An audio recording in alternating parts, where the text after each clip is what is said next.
Right, so arcraiders patch 1.3 just dropped today, and the big thing, which is the VENATOR, they nerfed it. Finally, as you can see right here, the fully upgraded VENATOR has been overperforming recently. You don't say, Mr. Embark. Okay, capable of outgunning full squads using close-range weapons, we're retuning the fire rate gained from the upgrades to pull down the pacing a bit while still keeping its damage and accuracy intact. This should encourage players to take some more time with their shots rather than backdumping in the first poor soul they encounter.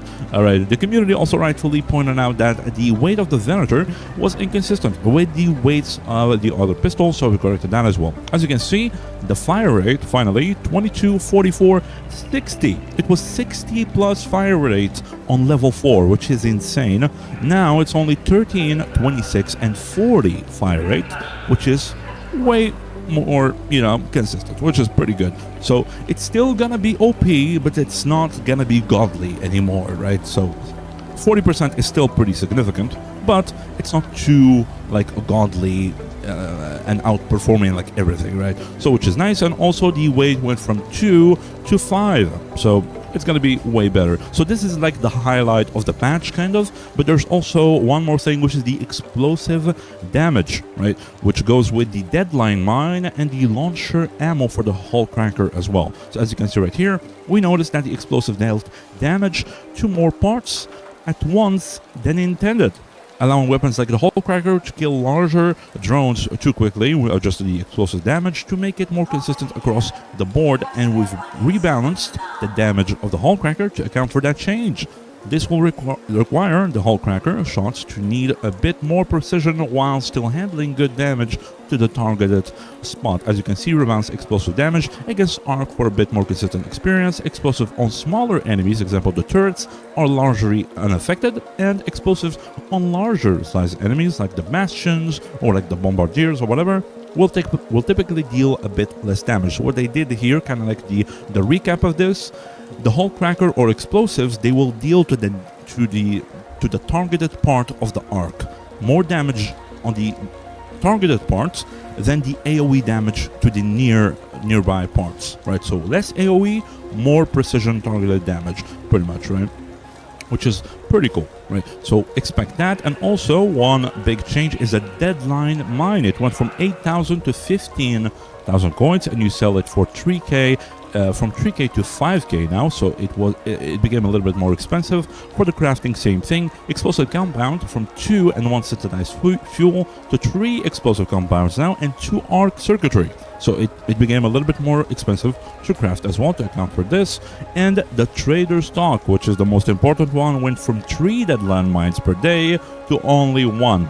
Okay, so you cannot get 3 per day, which is pretty crazy. Now you can only get 1 per day, all right? So keep that in mind. And also the launcher ammo, it went from 10 for 6k to 6 for 4.5k, okay? And the sell value became from 200 to 250. Nothing too crazy, but the crafting, it also became 4 metal parts, 1 explosive compound to 1 arc motion core, and 2 crude explosives instead. So this got a little bit cheaper, but this got a little bit more expensive, okay, as you can see. So just keep that in mind. And also it doesn't require a blueprint anymore to be able to craft it. So that's pretty good. Okay, and the rest of the patch is not that big of a deal. The shredder got a little bit of movement fixes and bug fixes, and the movement, getting stuck, and the handling with the lure grenades, how they travel to lure grenades or whatever. It was a little bit buggy. Now it's not, which is pretty cool. You have the maps. This one is a big one as well. The exploit, right? The barricade exploit, as you can see. Barricades can no longer be placed overlapping your character, preventing clipping through walls and access to locked rooms. Those little exploiting little rats. Now you cannot do that anymore. Hopefully, right? Hopefully. They will always find a way to glitch through walls or whatever, but hey, hopefully it's fixed, right? And these ones are just kind of collision stuff and physics stuff and all that. As you can see, collision to staircase, walls and ceilings to the hidden bunker, or some bullets were not traveling through certain props or whatever, through railings and everything. So just collision stuff and physics stuff, nothing too crazy. And we have the the movement as well for the ground detection of the steep surfaces for like some enemies, some arc enemies and all that. And we have the Aphelion blueprint, which got increased, right? So increased Aphelion blueprint drop rates, like the new assault rifle that you can craft with the matriarch core, right? So a lot of people couldn't find the blueprint. Now they kind of like increase the blueprint drop rates a little bit, so you can find it a little bit more easily. Okay, so just keep that in mind.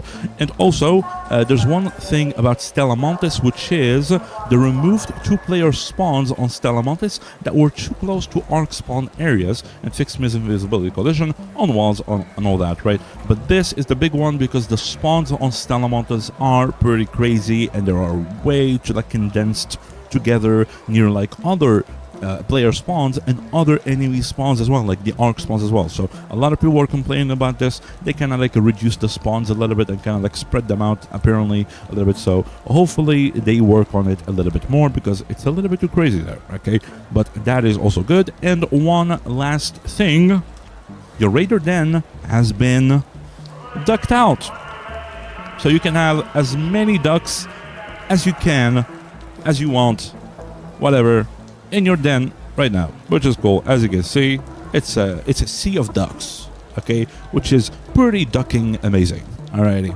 but yeah, that's pretty much it. Okay, hopefully this kind of like TLDR was kind of helpful. Like the most important one is the Venator, as we said. So if it was, make sure to like the video for like the YouTube recommendations or whatever. Make sure to subscribe.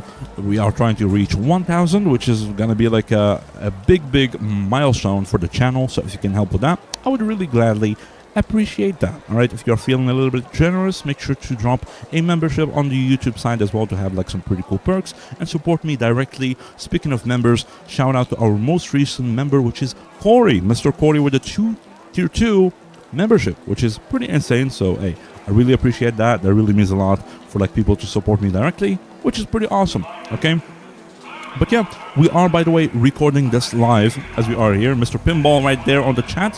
Hell yeah. So we are live every single day playing games, playing arcraiders, playing also, we jump to Stalker 2 sometimes. We have a Stalker 2 anniversary today. They're gonna be doing a little bit later on in the evening. So we are live every single day. If you want to drop in, say hi, hang out, and have a little bit of fun. If you have like any questions or whatever, make sure to drop in. All right, I would, yeah, appreciate that as well. Alrighty. But yeah, that's pretty much it for me. Thank you for watching, boys and raiders. As usual, I'll see you topside.